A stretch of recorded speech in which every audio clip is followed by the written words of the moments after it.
ஆட்சி அதிகாரத்திற்காக தமிழர் விரோத சக்திகளோடு கைகோர்த்து கொண்டிருப்பதாக அதிமுகவை மறைமுகமாக விமர்சித்துள்ளார் விசிக தலைவர் திருமாவளவன். இதற்கு முக்கியத்துவம் தந்து சிறப்பித்து வருகிற தமிழ்நாடு அரசுக்கு, மாண்புமிகு முதலமைச்சர் அவர்களுக்கு நாம் இந்த நேரத்தில் நன்றி சொல்ல கடமைப்பட்டிருக்கிறோம். அவர் உடல்நலம் தேறி மீண்டும் வழக்கம் போல் தமிழ்நாட்டுக்கும் தமிழ் மக்களுக்கும் அவர் சீரிய தொண்டாற்ற வேண்டும் என்று நான் விடுதலை சிறுத்தைகள் கட்சியின் சார்பில் என்னுடைய விளைவை வாழ்த்தை தெரிவித்துக் கொள்கிறேன். அவருடைய தலைமையில்தான் தமிழ் சமூகத்தின் பாதுகாப்பு அடங்கியிருக்கிறது.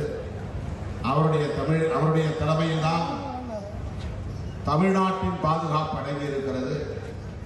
அவருடைய தலைமையில்தான் மொழி இன உரிமைகளின், மாநில உரிமைகளின் பாதுகாப்பு அடங்கியிருக்கிறது. அந்த புரிதலின் அடிப்படையில் தான் நாங்கள் எல்லாம் அண்ணன் கைகளை இறுக பற்றி கொண்டு இந்த களத்திலே நிற்கிறோம், தொடர்ந்து நிற்போம். இன்றைக்கு வெறும் ஆட்சி அதிகாரத்திற்காக தமிழர் விரோத சக்திகளோடு கைகோர்த்துக் கொண்டு பலரும் பல்வேறு அரசியலை செய்து வருகிற நிலையில் நாம் முதலமைச்சருக்கு உற்றத்துணையாக இருப்போம். இது தமிழ் சமூகத்தின் கடமை. விடுதலை சிறுத்தைகளுக்கு மட்டுமல்ல, ஒட்டுமொத்த தமிழ் சமூகத்தின் கடமை.